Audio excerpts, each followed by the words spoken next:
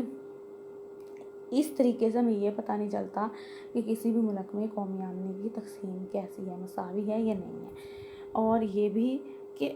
ٹھیک ہے کہ قومی آمدنی کسی ملک کی زیادہ ہو سکتی ہے، لیکن اس بات کی ہرگز گارنٹی نہیں کہ وہ ترقی یافتہ ہے۔ دنیا کے بعض ممالک ایسے ہیں جہاں پہ فی کس آمدنی جو ہے وہ زیادہ ہے، ٹھیک ہے، فی کس آمدنی ان کی زیادہ ہے، پر کیپٹا انکم زیادہ ہے، لیکن وہ ڈیولپڈ کنٹریز کی فہرست میں نہیں آتے، ٹھیک ہے۔ تو اس طریقے میں یہ رکاوٹیں ہیں۔ تیسرا طریقہ ہے ہمارے پاس فزیکل معیار زندگی بطور پیمانہ معاشی ترقی، ٹھیک ہے۔ تو فزیکل معیار زندگی دیکھتے ہیں، جس میں کیا بتایا گیا ہے، فزیکل معیار زندگی والے طریقے کو ہم معاشی ترقی کی نمائش کے لیے کیسے استعمال کر سکتے ہیں۔ کہتے ہیں 1970 اور 1980 ان سالوں میں جو ماہرین ہیں وہ پہلے جو دونوں طریقے ہیں ان سے مطمئن نظر نہیں آتے تھے، ٹھیک ہے، کیونکہ وہ ماہرین کہتے تھے کہ نہ تو قومی آمدنی میں اضافہ اور نہ ہی فی کس آمدنی میں اضافہ معاشی ترقی کی صحیح عکاسی کرتا ہے۔ وہ کہتے تھے کہ دونوں طریقوں سے ہم غیر مطمئن ہیں، اور ان سالوں میں جو ماہرین تھے وہ کہتے تھے کہ ہم ان دونوں طریقوں سے ہمیں لگتا ہے کہ معاشی ترقی کی درست پیمائش نہیں ہو سکتی، معاشی ترقی کا صحیح اندازہ نہیں ہو سکتا، بلکہ وہ کہتے تھے کہ جو معاشی زندگی کی بنیادی ضروریات ہیں اگر وہ لوگوں کے پاس موجود ہیں، اگر لوگوں کو وہ ضروریات بہتر طور پر دستیاب ہیں اور لوگوں کا معیار زندگی بلند ہو رہا ہے، پھر کہہ سکتے ہیں کہ معاشرہ ترقی کی راہ پر گامزن ہے۔ اچھا، اب نارمن ہکس اور پال سٹریٹن کے نزدیک معاشی ترقی کا پیمانہ بنیادی حاجات کی تسکین اور غربت میں کمی ہونا چاہیے۔ انہوں نے کہا کہ اگر آپ کسی ملک میں معاشی ترقی کی پیمائش کرنا چاہتے ہیں تو اس کے لیے حقیقی قومی آمدنی فی کس آمدنی کے طریقے کو ہم درست پیمانہ نہیں سمجھتے۔ ہمارے نزدیک یہ ہے کہ اگر کسی ملک میں لوگوں کی بنیادی ضروریات کی تسکین ہو رہی ہے، اور بنیادی حاجات کو بار بار بتا چکے ہیں کہ روٹی، کپڑا اور مکان، یعنی یہ انسان کی وہ بنیادی ضروریات ہیں جن کے بغیر وہ زندہ نہیں رہ سکتا، وہ سروائیو نہیں کر سکتا۔ تو اگر کسی ملک کے لوگوں کو بنیادی ضروریات جو ہیں وہ میسر ہیں اور اس ملک میں غربت میں کمی بھی ہو رہی ہے، تو پھر جی ہم کہہ سکتے ہیں کہ اس ملک میں جو ہے وہ معاشی ترقی ہو رہی ہے۔ اسی طرح جو اور ماہرین ہیں جو کہ فزیکل معیار زندگی کی بات کرتے تھے، وہ یہی کہتے تھے اگر کسی معاشرے میں صحت کی سہولتیں ہیں، لوگوں کو تعلیم کی سہولتوں تک رسائی ہے، خوراک جو ہے وہ لوگوں کی ٹھیک ہے، رہائش رہنے کی سہولتیں ہیں لوگوں کے پاس، آب رسانی کا مطلب ہوتا ہے کہ پانی کی سہولت، کہ پانی پینے کے لیے ہے کہ نہیں، نکاسی آب، گندے پانی کی نکاسی کا بندوبست ہے کہ نہیں، نقل و حمل کے ذرائع جو ہیں وہ اچھے ہیں، قوت یعنی انرجی کے ذرائع، بجلی، گیس، کوئلہ، ٹھیک ہے، یہ والے پٹرول، یہ ایسی بنیادی ضروریات اگر بہتر طور پر پوری ہو رہی ہیں لوگوں کی، وہ ان کو کہتے تھے کہ یہ بھی ساری بنیادی ضروریات ہیں، ٹھیک ہے، تو یہ اگر پوری ہو رہی ہیں اور زندگی کا معیار بلند ہو رہا ہے تو معاشرہ ترقی کی راہ پر گامزن ہے، ٹھیک ہے۔ تو انہوں نے کہا کہ معاشی ترقی کا جائزہ لینے کے لیے ان سماجی اشاروں کو ہم کہتے ہیں سماجی اشارے یا سوشل انڈیکیٹرز، یعنی یہ جو سارے ہمیں بتائے گئے ہیں نا، یہ سوشل انڈیکیٹرز ہیں، ان پہ نظر رکھنی چاہیے، تو تب ہم کہہ سکتے ہیں کہ ہاں جی کسی ملک میں معاشی ترقی ہو رہی ہے یا نہیں ہو رہی۔ تو یہاں تک بیٹا آج کا ہمارا جو ہے وہ لیکچر اینڈ ہو گیا، انشاءاللہ پھر ہم جو ہیں وہ نیکسٹ لیکچر میں نیکسٹ ٹاپک سٹارٹ کریں گے۔ تو آپ کو کوئی بھی بات اگر نہ سمجھ آئی ہو تو آپ جو ہے وہ پوچھ سکتے ہیں۔